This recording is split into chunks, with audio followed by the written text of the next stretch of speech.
Irmãos, hoje, logo após o culto, nós teremos a prestação de contas da igreja. Obrigado, Paulinho. A prestação de contas da igreja do ano passado, né? Que nós ficamos devendo. A gente não conseguiu fechar desse primeiro trimestre ainda. A gente apresenta no mês que vem. Nós somos uma igreja nós somos sustentados por ofertas voluntárias. Aqui nós não entendemos que o dízimo é obrigatório, nem nenhum tipo de compulsão, de obrigação financeira. E eu gosto muito de mostrar a transparência do nosso trabalho, então eu gosto que vocês saibam quanto a igreja arrecadou, quanto a igreja gastou e no que esse dinheiro foi gasto. É uma parte que eu julgo muito importante do meu ministério, então eu convido você para ficar, nunca passou de 15 minutos, tá bom? Após o culto, para você saber aonde foi usado o dinheiro que foi colocado como confiança aqui no nosso trabalho. Então hoje, depois do culto, 15 minutinhos, o Vitão vai fazer a prestação de contas e qualquer dúvida que alguém tiver a qualquer momento pode perguntar, pode pedir esclarecimento sem problema nenhum, tá bom? Porque o céu é o céu. Eu gosto muito de falar sobre a eternidade, gosto muito de falar sobre o reino de Deus. Eu entendo que o objetivo final de todas as coisas é o que acontece depois da nossa morte, né? Todo o resto é só um processo, e o que vale de verdade é onde a gente vai chegar quando tudo que tem nesse mundo acabar. E muitas vezes nós falamos sobre o céu, e eu vi uma discussão interessante essa semana de uma pessoa falando que ele não acha que o céu é tão interessante, porque imagina o saco que é, né, você ficar lá cantando e passeando e adorando a Deus e meio que não ter nada para fazer, né? Então essa concepção de céu, onde é um paraíso, é um jardim e que nós ficaremos para sempre cantando, ela foi ensinada para a gente na escola dominical porque era mais fácil de entender, né? Mas o céu, aquilo que nós chamamos de céu, na verdade é o reino dos céus que vai descer na terra e haverá uma nova criação. E a partir dessa nova criação, coisas novas, empolgantes, interessantes, uma outra construção, porque a Bíblia revela esse céu como uma cidade na Nova Jerusalém que desce para a terra, né? E nós vislumbramos estar nesse lugar e viver nesse lugar. Quem quer ir para o céu, levanta a mão. Isso. Se você não tem certeza, a outra opção é o inferno, não é? A opção da reencarnação nós não temos. Então, ou é o céu ou é o inferno. E nós queremos ir para lá. É tão interessante que nós vemos, por exemplo, quando Jesus estava no auge do seu ministério, né? As Jesusetes cantavam Jesus, Jesus, Jesus. Os homens falavam, ele é o cara. A torcida de futebol lá, todo mundo vestindo a camiseta de Jesus. E aí quando Jesus fala assim, bom, agora chegou a hora que vocês vão ter que comer a minha carne, vocês vão ter que beber o meu sangue, vocês terão que ser meus seguidores, vocês terão que pegar a sua cruz e me seguir. O pessoal fala, epa, difícil demais. Vamos deixar esse negócio para lá. Eu acho que também não é assim. A gente não pode ser tão radical assim. E um a um foi abandonando Jesus, a fama de Jesus foi acabando, o fã-clube foi desmoronando e de repente Jesus vira para os 12 e pergunta assim, e vocês também vão me deixar? E aí Pedro resume em uma frase a missão de Jesus. Pedro olha para Jesus e fala assim, para onde nós iríamos se só o Senhor tem as palavras de vida eterna? Então é isso, bênção é legal, cura é legal, multiplicar o pão é legal, andar sobre as águas é legal, cura é legal, tudo é legal, mas no final das contas para onde nós iremos se só Jesus tem as palavras de vida eterna? Então a gente tem que pensar nisso. E eu queria trazer essa mensagem de hoje para que a gente pensasse, para você entendesse por que o céu é o céu. Por que o céu é esse lugar que a gente diz que é maravilhoso, que é perfeito, que é o paraíso, né? Nós damos vários adjetivos para esse lugar. que na verdade não é o céu, tá bom? O reino do céu vem na terra e vai ter uma nova criação, como eu já falei, mas só para a gente ficar mais fácil, a gente entender, a gente vai usar esse termo, é o céu. Vamos lá, no final de todas as coisas, em Apocalipse capítulo 21, versículo 3 e 6, João mostra aquilo que ele viu e mostra como será esse grande recomeço. Ouvi uma forte voz que vinha do trono e dizia: vejam, o tabernáculo de Deus está no meio do seu povo. Deus habitará com eles e eles serão o seu povo. O próprio Deus estará com eles. Ele lhes enxugará dos olhos toda lágrima e não haverá mais morte, nem tristeza, nem choro, nem dor. Todas essas coisas passaram para sempre. Olha o que João ele começa a ver, que ele começa a ouvir, que haverá um lugar onde não haverá mais tristeza. Quem aqui ficou triste essa semana? Levanta a mão. Quem aqui sentiu dor essa semana? Levanta a mão. Né? Sempre tem, né? Um marjeita aqui e ali, né? Quem ficou nessa semana ou nesse mês angustiado com alguma notícia, alguma perspectiva ruim de algo ruim que poderia acontecer? Quem? Quem aqui na sua vida sofreu alguma decepção, alguma marca que aconteceu há anos atrás e até hoje dói, até hoje você sente? Levanta a mão. Pois é, tudo isso vai acabar. Essa é a promessa. Deus estará no meio do seu povo e não haverá mais morte. Quem aqui perdeu já uma pessoa que ama? Não haverá mais morte, não haverá luto, não haverá choro, não haverá dor. E aí aquele que estava sentado no trono disse: vejam, eu faço nova todas as coisas. Então aqui a gente percebe que haverá uma nova criação, tá bom? Vejam, eu faço nova todas as coisas. E em seguida ele disse: escreva isso, pois o que eu lhe digo é digno de confiança e verdadeiro. E disse ainda: está terminado, está consumado, está determinado. Eu sou o Alfa e o Ômega, o princípio e o fim. A quem tiver sede, darei de beber gratuitamente das fontes da água da vida. Um parênteses, se é gratuitamente, por que tem gente que cobra para dar fonte da água viva? Fecha parênteses. O vitorioso herdará todas essas bênçãos. Eu serei o seu Deus e ele será o meu filho. Vocês estão entendendo por que o céu é o céu? Começa a fazer sentido ou não? Porque Deus estará naquele lugar. E lá não haverá mais dor, mais tristeza, mais luto. Está determinado, Deus estará no meio do seu povo e nós seremos filhos dele. Mas aí ele continua: mas os covardes, os incrédulos, os corruptos, o que vai faltar de brasileiro no céu vai ser uma beleza, hein? Os assassinos, os sexualmente impuros, os que praticam feitiçaria, os adoradores de ídolos e todos os mentirosos estão destinados ao lago de fogo que arde com enxofre. Essa é a segunda morte. Então tem um segredo no céu que talvez seja pouco entendido, em que o céu será um lugar de separação. E separação.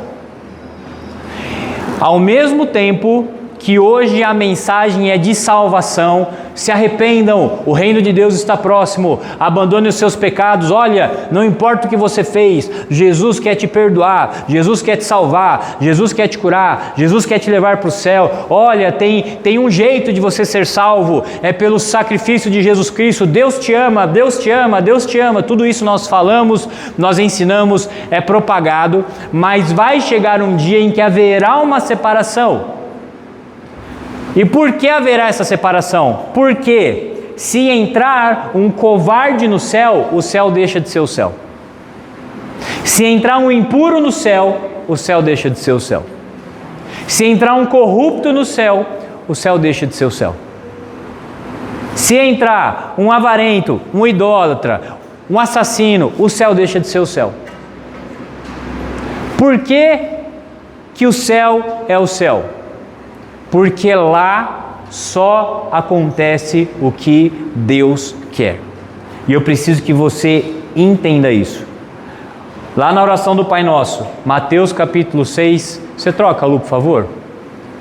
Mateus capítulo 6, versículo 10. O que Jesus fala para a gente orar? Venha o teu reino e seja feita a tua vontade na terra como no céu. Então o céu, ele é esse lugar maravilhoso, porque no céu só acontece o que Deus quer que aconteça. Então no céu, nessa nova criação, não tem lugar para aquilo que Deus não aceita. No nosso mundo hoje, acontecem coisas que Deus não quer que aconteçam. É importante que a gente entenda isso. Eu me oponho totalmente a essa pregação de que tudo está debaixo da vontade de Deus. Não está. Se estivesse aqui, seria o céu. Por que não é o céu? Porque os homens escolhem os seus próprios caminhos. Mas lá no céu é o céu, e você precisa guardar isso dentro do seu coração. Lá no céu só é bom, só é maravilhoso, só é perfeito, porque lá só acontece o que Deus quer. Lá só acontece a vontade de Deus. E qual que é a vontade de Deus? A vontade de Deus, ela é boa, ela é agradável e ela é perfeita. Então o céu vai ser bom, vai ser agradável e vai ser perfeito. Por quê? Porque lá só acontece o que Deus quer. Eu estou sendo repetitivo propositalmente, porque eu preciso que você guarde isso no nosso coração, no seu coração, porque nós usaremos isso nas próximas semanas. Então eu quero que você guarde essa frase: o céu só é o céu, porque lá acontece somente o que Deus quer. Porque Jesus disse: seja feita a tua vontade aqui na terra, a oração do Pai Nosso. Aqui na terra faz a gente viver, pelo menos um pouco, aquilo que acontece no céu, porque no céu só acontece o que você quer. A gente está entendendo até aí ou não? Aí uma pergunta: quem entrará no céu? Quem vai entrar no céu? E aí no Salmos, no capítulo 15, tem uma lista, porque o salmista ele faz essa pergunta, e ele começa a falar dos atributos de quem estará nesse lugar, que então pode ser chamado de Monte Santo, de Cidade Santa, quem habitará no seu santuário. Senhor, quem habitará no teu santuário? Senhor, quem poderá morar no teu santo monte? Aquele que é íntegro em sua conduta e pratica o que é justo, que de coração fala a verdade e não usa a língua para difamar, que nenhum mal faz ao seu semelhante e não lança calúnia contra o seu próximo, que rejeita quem merece desprezo, mas honra os que temem o Senhor, que mantém a sua palavra mesmo quando sai prejudicado, que não empresta o seu dinheiro visando algum lucro, nem aceita suborno contra o inocente. Quem assim procede nunca será abalado. Olha que coisa interessante. Às vezes a gente pensa assim: bom, é só acreditar em Jesus que está tudo certo. Mas o fato é que o próprio diabo acredita em Jesus e ele vai inaugurar o inferno. Nós usamos muitas vezes a desculpa de que apenas creia em Jesus que todos os seus problemas estão resolvidos. Crer em Jesus obrigatoriamente tem que fazer uma mudança de vida ocorrer dentro de nós, de dentro para fora. Lá o céu não é a casa da mãe Joana, não é. A porta está aberta para todo mundo, todos serão aceitos, mas aqueles que pegarem a sua cruz, crerem em Jesus e morrerem para si mesmos e serão tão transformados que viverão o que está escrito em Salmos no capítulo 15. E isso é uma preocupação que eu tenho com a pregação do Evangelho de hoje, porque está muito assim: basta que eu acredite em Jesus que eu posso fazer o que eu quiser, que lá no final está garantido. Não é isso que a Bíblia está falando. Não é isso que a Bíblia está falando. E hoje para nós é muito normal. O irmão é uma bênção, ele fala de Jesus no Instagram, mas ele trai a esposa. O irmão é uma bênção porque ele posta fotos lá que Jesus é o nosso rei, mas ele é mentiroso. O irmão é uma bênção, ele vai na igreja lá, tá de terno e gravata, tá toda semana, 3 vezes no culto, mas é um cara que maltrata as outras pessoas, é um cara que maltrata a sua família. Mas ele acredita em Jesus. Mas aí o salmista fala, quem que vai entrar no seu santo monte? Tem uma lista. Só que também tem outra lista na Bíblia. Sabe qual que é essa outra lista? De quem não vai entrar. A gente quer ver ela ou para o culto aqui mesmo? Vamos embora, né? Vamos na bênção. Vamos ver só quem vai entrar. Então vamos ver. Olha lá. Quem não entrará no reino do céu? Vocês não sabem que os perversos não herdarão o reino de Deus? Não se deixem enganar, nem imorais, nem idólatras, nem adúlteros, nem homossexuais, passivos ou ativos, nem ladrões, nem avarentos, nem alcoólatras, nem caluniadores, nem trapaceiros herdarão o reino de Deus. Ora, as obras da carne são manifestas: imoralidade sexual, impureza e libertinagem, idolatria e feitiçaria, ódio, discórdia, ciúmes, ira, egoísmo, dissensões, facções e inveja, embriaguez, orgias e coisas semelhantes. Eu os advirto, como antes já os adverti: aqueles que praticam essas coisas não herdarão o reino de Deus. Mas os covardes, os incrédulos, os depravados, os assassinos, os que cometem imoralidade sexual, os que praticam feitiçaria, os idólatras e todos os mentirosos, o lugar deles será no lago de fogo que arde com enxofre. Esta é a segunda morte. Porque vocês podem estar certos disto: nenhum imoral, ou impuro, ou ganancioso, que é idólatra, tem herança no reino de Cristo e no reino de Deus. Por que o céu é o céu? Porque essas coisas não entrarão lá. Por que o céu é o céu? Porque no céu nós estaremos seguros. Por que hoje as pessoas escolhem morar num condomínio fechado? Porque elas querem o quê? Segurança. Segurança, é isso. Não é mais nada além disso. É segurança.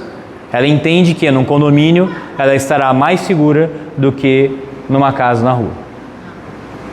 Por que as pessoas andam de carro blindados, que tem muito dinheiro? Porque elas querem o quê?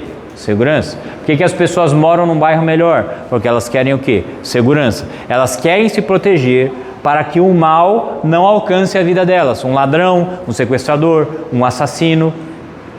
Deus não seria bom se Ele permitisse que o mal entrasse no céu. Ele não seria bom. Por isso que eu fiz aquela série de ministrações sobre a bondade de Deus. E a gente precisa parar de falar uma coisa, que Deus é bom, mas Ele é justo. Como se bondade e justiça não fossem a mesma coisa. Esse conceito é um conceito muito brasileiro. Porque pra gente, bondade significa se aliar a alguém que a gente ama, mesmo que seja para fazer o mal. E justiça é uma coisa ruim. Porque nós somos brasileiros, a nossa construção de sociedade é uma construção corrupta. Corrupta. Então a gente separou que bondade é uma coisa e justiça é outra. O Brasil só é essa bagunça por causa dessa separação. Porque se nós entendêssemos que a justiça é a bondade, tudo seria melhor. Tudo seria melhor. Se alguém entrar na sua casa, bater na sua esposa e roubar os seus bens, a polícia for lá, prender esse cara, o juiz julgar esse cara ficar 15 anos preso na cadeia, isso é bom ou é ruim? É bom ou é ruim? É bom. Isso é ótimo. Porque fazendo isso, se a outra pessoa, o amigo dele, pensar em fazer a mesma coisa, ele não vai fazer. Por quê? Eu não, vai que eu fico preso 15 anos também. Então justiça e bondade são a mesma coisa. A justiça é boa. E nós temos dificuldade de aceitar isso porque nós vivemos num país essencialmente corrupto. E isso é muito difícil da gente conceder. Aí a gente fala, é mesmo, né? Porque o Alexandre de Moraes, porque o Lula, porque o Bolsonaro, porque esses caras aí. Não. Eu estou dizendo que a gente precisa entender que a corrupção faz parte da nossa construção. Porque provavelmente, se o seu filho sair bêbado de uma festa, atropelar uma menina de 15 anos e essa menina morrer, provavelmente você vai ligar para o seu amigo delegado, para o seu amigo juiz, provavelmente você vai tentar dar um jeitinho, porque afinal, né, você sabe como é, atrapalhada de adolescente, o menino é novo, mas ele é bom, isso aí, ó, ele quer ser advogado, pode sujar a carreira dele, essa marca aí, não tem como a gente dar um jeito, por quê? Porque você ama seu filho. Então o amor, a injustiça e a corrupção fazem parte do mesmo pacote dentro de nós, e a gente precisa ter coragem para desfazer isso, porque no reino de Deus isso não vai entrar, isso não vai entrar. E muitas vezes nós, com a desculpa do amor, estamos projetando nossos filhos para o mal, porque a gente está protegendo eles das consequências das atitudes deles, e essa atitude pode levar eles para o inferno. Olha as crianças dando glória a Deus. Fala, Deus, é isso aí. Deixa Deus falar nesse lugar. Tá conversando, a resenha tá boa aí. Então você precisa entender isso, que o céu, ele é o céu, porque Deus não vai permitir que a maldade entre lá. Nós temos todo o tempo que nós tivermos nessa vida para nos arrependermos, para crermos em Jesus, para mudarmos a nossa conduta, para que a gente entre no céu. Quem ama a maldade não vai entrar, porque Deus tem um compromisso, porque Ele é bom. Ele está montando um condomínio no céu e fala assim, aqui vocês estarão seguros. Vai ser o céu marino. Foi ruim, né? Oi, trocadilho ruim. Mas é que aqui me veio agora assim, de supetão, eu não consegui resistir, né? Deus está preparando esse lugar para nos proteger, e o mal não entrará lá, e o mal não vai nos afligir.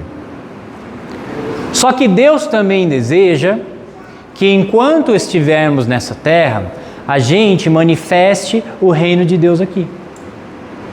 Essas virtudes, essas características que tem lá nesse lugar vindouro, Ele quer que a gente antecipe para viver aqui. Quando eu morava em São Paulo, e eu tive o prazer de conhecer um irmão nigeriano, e o nome dele era Richmond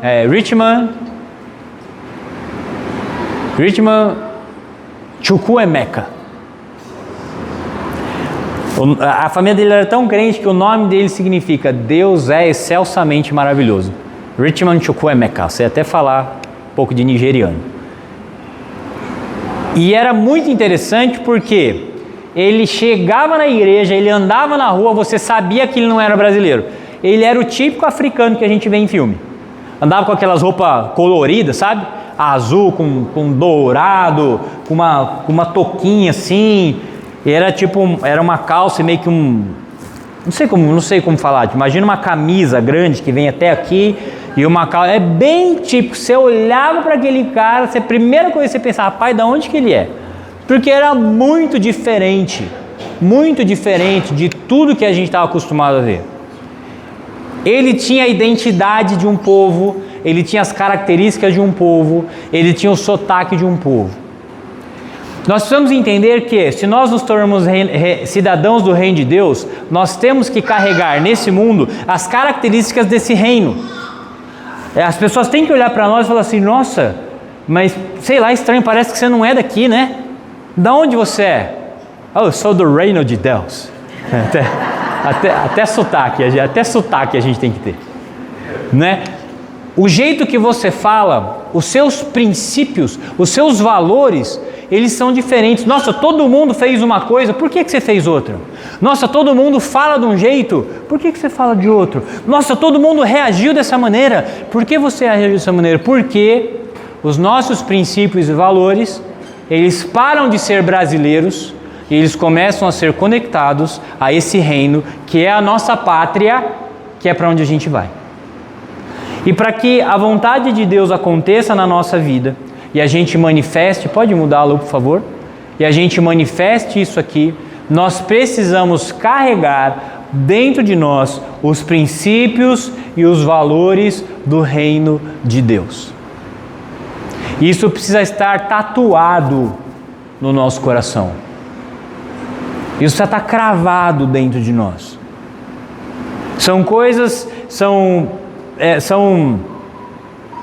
valores, são raízes tão fortes na nossa vida, que mesmo que haja pressão contrária, mesmo que haja um vento contrário, mesmo que haja oposição humana ou espiritual, nós nos mantemos firmes. Por quê? Porque isso faz parte de nós, é onde a nossa vida está presa, é onde está firmada a nossa identidade, é onde nós não poderemos negar a nossa nacionalidade, que é sermos cidadãos do Reino de Deus.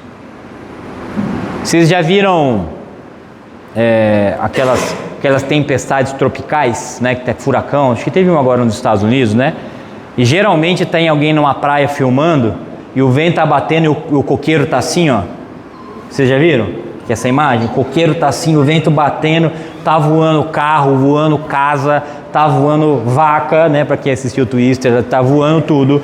Mas o coqueiro, ele está aqui. A hora que o vento para, ele faz assim, ó.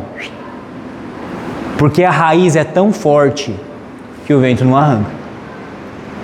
E eu quero que nas próximas semanas nós vamos iniciar essa série sobre os valores e os princípios do reino de Deus. E que isso seja tão forte em cada um de nós, que mesmo que venham as tempestades, a gente pode até envergar, pode até doer, pode até quase ser arrancado, mas nós estaremos tão firmes que nós não nos moveremos do nosso lugar. Os princípios e os valores do reino de Deus, num país e numa geração corrupta como a nossa, serão demonstrados não através das nossas palavras e dos nossos posts no Instagram, mas através da nossa vida e da nossa conduta diária. As pessoas precisam ver e enxergar que há uma maneira diferente de viver. E essa maneira está ligada com a vontade de Deus. Então, a partir da semana que vem, nós começaremos a nossa série Na Terra como no Céu.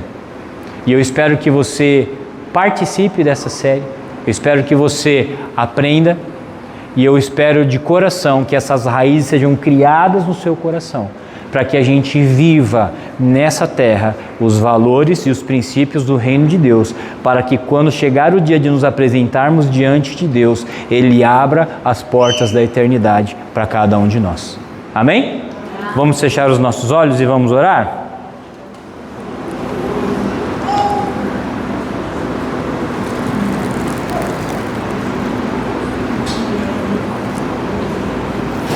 Senhor Deus, nós queremos colocar o nosso coração diante do Senhor, porque iniciaremos nas próximas semanas uns dias de muito confronto interno, confronto com a cultura, confronto com os nossos pecados, com os nossos aprendizados familiares. Provavelmente não serão ministrações fáceis de assimilar, de entender e de colocar em prática, porque elas irão contra aquilo que nos causa, aquilo que nos dá conforto, aquilo que nos traz aceitação, aquilo que todo mundo está vivendo e por que a gente tem que ser diferente. Mas eu peço em nome de Jesus que o Senhor dê coragem para cada um de nós aqui, para que possamos olhar para a Tua Palavra, olhar para as nossas vidas, olhar para esse mundo, olhar para o reino de Deus e escolhermos viver os valores do Teu reino nessa terra. Custe o que custar, doa o que doer, que a gente viva fincado na Tua Palavra e na Tua verdade, e o Teu Espírito nos encha de poder e de coragem para enfrentarmos a nossa própria natureza, crucificarmos a nossa carne e vivermos para Ti. Que nesses dias os meus irmãos sejam, ao mesmo tempo que confrontados pelo Teu Espírito Santo, sejam fortalecidos e vivificados, para que se apresentem diante de Ti imaculados, lavados pelo sangue de Jesus, carregando em suas mãos obras de justiça para que agradem o nosso Deus. É o que eu quero te pedir, em nome de Jesus. E se você concorda comigo, diga amém. Amém. Eu espero vocês a partir da próxima semana para a gente começar essa série que provavelmente será muito ruim de pregar e muito ruim de escutar. Tá bom?